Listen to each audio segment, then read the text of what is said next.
ഇന്നത്തെ സുവിശേഷത്തിലെ അവസാന വചനം. അവർ പണം വാങ്ങി നിർദ്ദേശമനുസരിച്ച് പ്രവർത്തിച്ചു.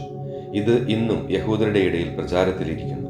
മനുഷ്യ സ്വഭാവത്തിന്റെ ഒരു സുപ്രധാന വശം ഈ വചനം എടുത്തു കാണിക്കുന്നു. സത്യത്തിനും നീതിക്കും മേലെ വ്യക്തിപരമായ നേട്ടത്തിന് മുൻഗണന നൽകാനുള്ള സന്നദ്ധത.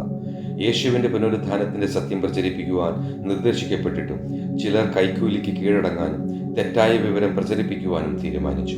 എന്റെ നല്ല ഈശോയെ, പ്രലോഭനത്തിലോ വ്യക്തിപരമായ നേട്ടങ്ങളിലോ പോലും ഞാൻ സമഗ്രമായ സത്യസന്ധതയ്ക്കും മുൻഗണന നൽകുന്നുവെന്ന് ഉറപ്പാക്കി എൻ്റെ സ്വന്തം ഉദ്ദേശങ്ങളും പ്രവർത്തനങ്ങളും പരിശോധിക്കുവാൻ എന്നെ സഹായിക്കണമേ.